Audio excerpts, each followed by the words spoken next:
me rappelle en Suisse, une fois, j'ai dit à quelqu'un que j'étais dans l'immobilier en Thaïlande, et il m'a dit mais ils construisent des maisons qui s'effondrent là-bas, non?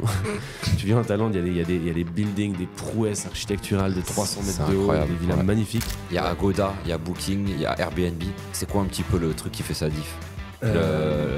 La plateforme qui te rapporte. C'est Booking. On a des mecs qui ont transformé la maison en fumoir. Donc on a dû faire un gros nettoyage, ça nous a coûté cher. Et on a pu le facturer aux clients grâce à Airbnb. On nous a laissé une mauvaise review. J'ai appelé Airbnb, ils ont dit dégage la review, tu vois. Et ça c'est une chose, tu verras jamais ça avec Booking. T'aurais jamais aidé à aller facturer le client et jamais de la vie ils t'enlèvent une review. C'est impossible. Ça met un peu le somme, Booking.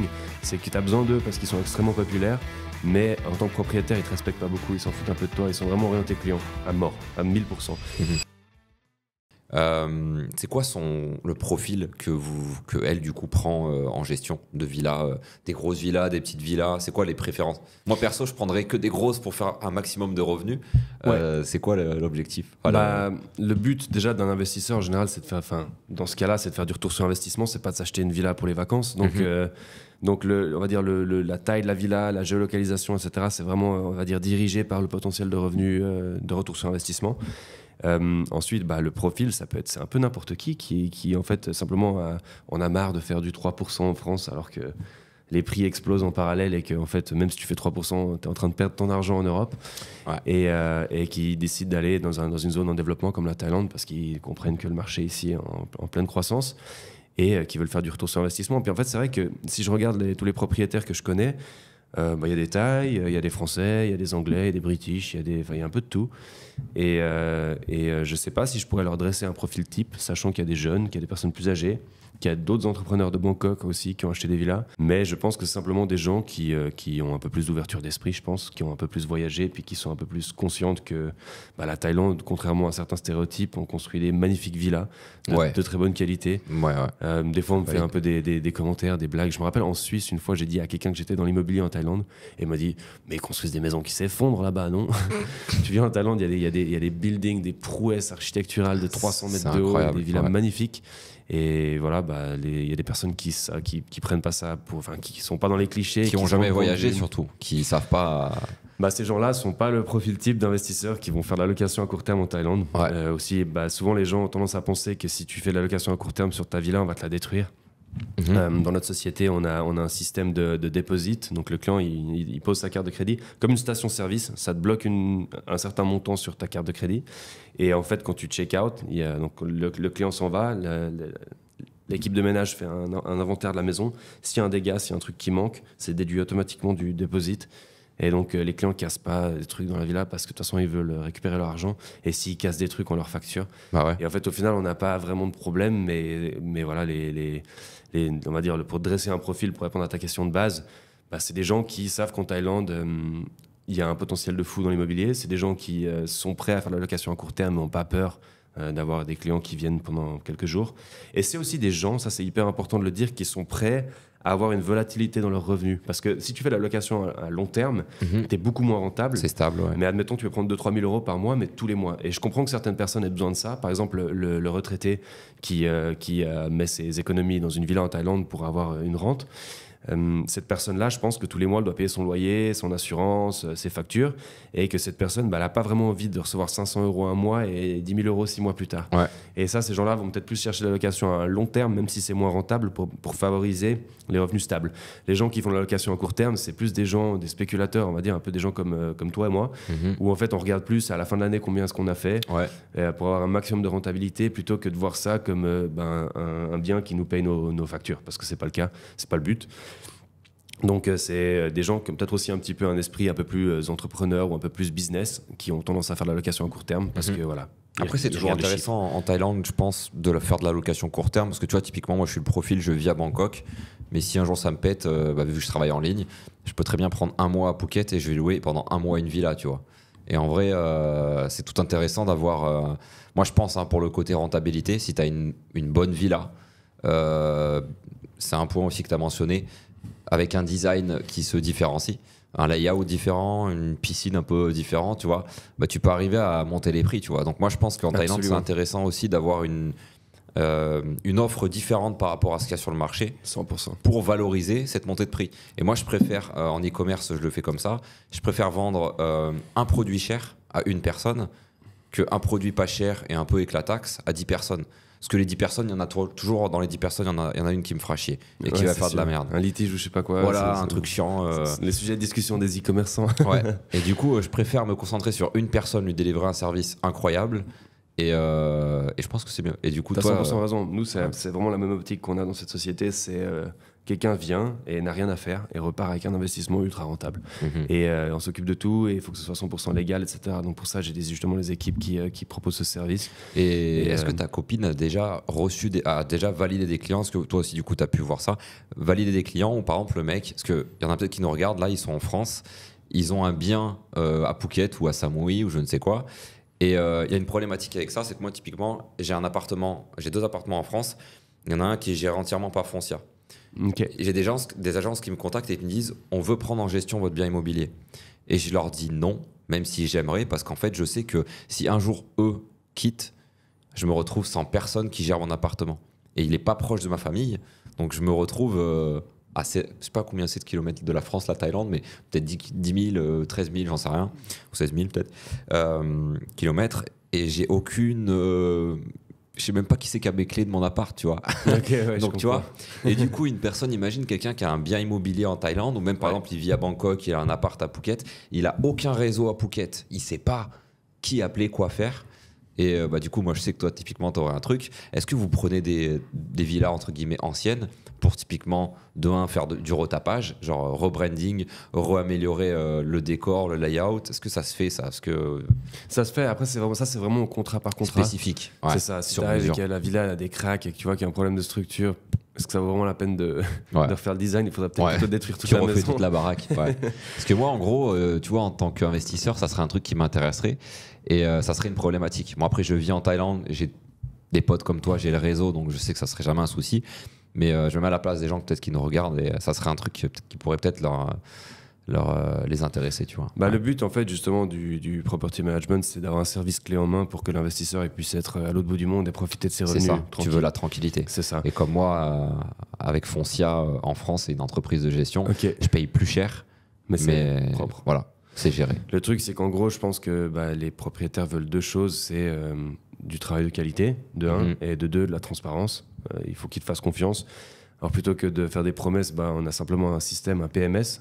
On a une plateforme qui a été développée avec un système qui a été développé spécifiquement pour nous, qui en fait liste toutes les villas sur une dizaine, un peu plus d'une dizaine de plateformes différentes pour la location à court terme, synchronise tout dans un système. Et en fait, les propriétaires ont un accès. Donc, ils peuvent regarder les réservations, ils peuvent regarder quand est-ce que ça a été booké, à quel prix, etc. Donc, s'ils veulent vérifier quoi que ce soit, ils peuvent. S'ils veulent voir où la villa en est, ils peuvent. Ils reçoivent leur argent à la fin du mois. Trop bien. C'est vraiment full passif, c'est le but. Et en échange de 25% des revenus, ce qui est, pour les services que cette société a, je pense, le meilleur service et le moins cher de l'île à l'heure actuelle. C'est encore en petite croissance, mais peut-être qu'un jour, s'il y a beaucoup de mandats de gestion, augmenter un peu le prix, ça vaudrait peut-être la peine. Serrer les taux. C'est clair. Clairement. C'est clair, mais pour l'instant, je pense que c'est bien pour un peu se faire un nom et attirer encore des gens. Si tu me poses la question de est-ce qu'il y a des gens qui ont changé de société de gestion pour venir chez nous, je crois pas qu'on ait déjà eu ça. C'est des villas neuves en fait, généralement. Mais c'est des villas neuves, c'est ça. C'est donc des c'est personnes le process avec qui je complet. discute, qui me posent la question de comment je fais chez moi. J'explique, j'ai racheté une société de property management. Il y a 16 personnes, on a un super chef des opérations, ma copine qui supervise un peu le tout. On a des bonnes équipes, entretien de piscine, entretien de nettoyage, etc. Et c'est vraiment hyper organisé, informatisé. Et du coup, d'autres propriétaires sont intéressés par ça. Et ça les convainc de faire la location à court terme. Petite question de curieux, je te coupe, pardon. Non, c'est quoi du coup je pense que c'est Booking. Après avoir, il y a Agoda, il y a Booking, il y a Airbnb. C'est quoi un petit peu le truc qui fait sa diff? La plateforme qui te rapporte. C'est Booking. Ouais, Booking. Ouais. En fait, les gens ont tendance à penser que Airbnb, c'est la plateforme de la location à court terme. C'est vrai en soi, et on appelle même faire du Airbnb. On utilise même ce terme pour dire location à court terme. Mais en fait, c'est intéressant à Phuket, c'est que vu que c'est un marché saisonnier, en gros, pour schématiser un peu ce qui se passe en saison basse, tu vois, si admettons il y a 1000 villas à Phuket de disponibles, mais il n'y a que 400 personnes qui vont faire une réservation de villa. Ça, c'est la saison basse. En saison haute, il y a tout qui est plein tout le temps. En saison basse, c'est ça. Et en fait, ces 400 personnes vont choisir leur listing en ligne. Et déjà, très régulièrement choisir les mêmes, les plus beaux, les mieux placés, ceux qui ont été le mieux designés, etc. Donc c'est déjà intéressant de voir qu'en fait il y a des villas qui font des taux d'occupation de malades, qui sont à 90% en saison basse, et littéralement le voisin qui fait des mois vides, mais genre vides. Ouais, tu vois. c'est fou. Et en fait il y a toute cette clientèle qui vient pendant la saison basse, c'est surtout une clientèle de Middle East, et en fait ils utilisent Booking. Donc en saison haute, il y a pas mal de Airbnb finalement, et des étrangers, donc plus européens, occidentaux, qui viennent et qui eux ont plus l'habitude d'utiliser Airbnb. Mais en saison basse, et c'est le moment clé de l'année, c'est quasiment que du Booking. Et ça vient principalement des Émirats Arabes Unis et de l'Arabie Saoudite. J'ai une question là-dessus d'ailleurs. Je sais que Booking, en fait, il fait des promos. Genre par exemple, imagine ta villa, elle vaut 300 € la nuit. Booking, il va se permettre de la faire à 250, tu vois. Et c'est une problématique. Et je sais qu'on cherche beaucoup, des fois, quand on trouve des villas sympas, à faire du dialogue directement avec les gérants de l'hôtel ou je sais pas quoi. Ils vont dire réserve sur Booking. Parce qu'ils savent même eux pas à quel prix ils vendent leur villa, tu vois. Peine perdue, ouais, c'est pas problématique ça. Si, c'est problématique. C'est vrai que j'aime énormément Airbnb parce que Airbnb est orienté client, mais aussi orienté propriétaire. Ils ont une assurance. Si quelqu'un vient et fait des dégâts dans ta maison, c'est Airbnb qui te rembourse. Ça, c'est c'est l'air cover. Aussi, des fois, on a eu des clients qui étaient super irrespectueux.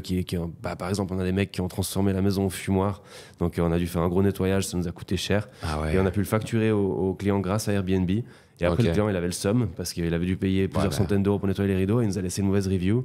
J'ai appelé Airbnb, ils ont dégagé la review, tu vois. Et ça, c'est une chose, tu verras jamais ça avec Booking. Si c'était arrivé avec Booking, Booking, il t'aurait dit, désolé, c'est les aléas de la location à court terme. Il t'aurait jamais aidé à aller facturer le client et jamais de la vie, il t'enlève une review. C'est impossible, même si c'est complètement unfair. Ça, c'est une première chose qui fait que, en fait, ça met un peu le somme, Booking.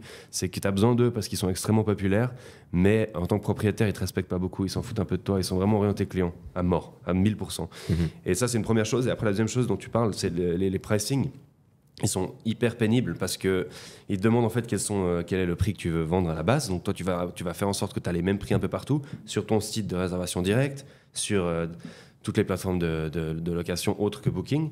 Et en fait, ce qu'ils font eux derrière, c'est que déjà tout le monde est genius sur Booking. Tu fais une fois une réservation avec Booking et tu as déjà 10%. C'est ça. Tout, à peu de choses près, tu vois. Ouais, quelques nuits et puis c'est bon. Et donc déjà, tu as ce premier rabais. Là, tu te dis, donc tout à coup, ton listing, il est moins cher sur Booking que partout ailleurs. Donc tu augmentes ton prix de 10%, tu vois.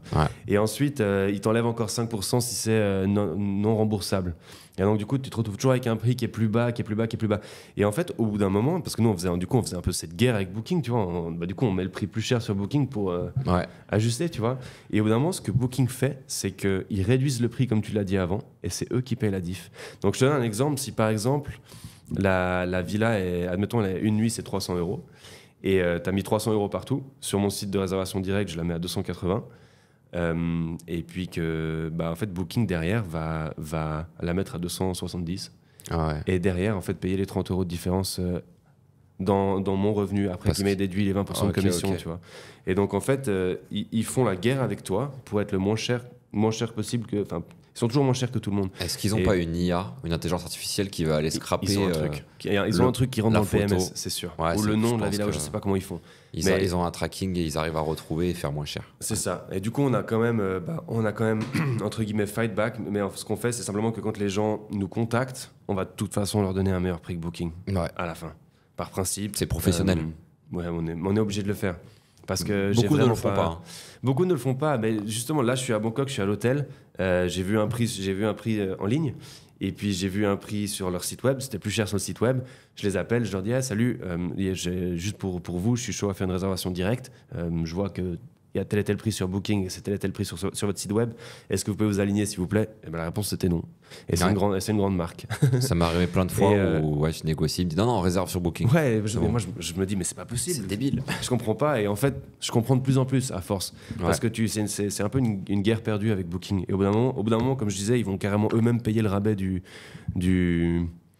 client pour avoir le dernier mot. En fait, leur but, c'est même pas forcément de faire une grosse commission sur chaque vente, mais c'est que les gens systématiquement n'utilisent que Booking. Ils veulent l'exclusivité du marché. Et donc, ils pourraient faire une vente sans faire de marge, juste pour vendre aux clients moins cher que sur les autres plateformes, c'est tout. Et c'est pour ça que c'est désagréable de travailler avec eux, mais on n'a pas le choix parce que ils ont une visibilité de malade mental. La majorité de la planète Terre utilise Booking pour réserver les hôtels, donc pas le choix. On fait avec. Il y a un autre point sur lequel je voulais remonter, c'est ce que tu as dit précédemment. Ce que je trouve qui est intéressant, c'est que tu as mentionné des crasses qui sont arrivées dans ta villa, et je sais que c'est assez récent.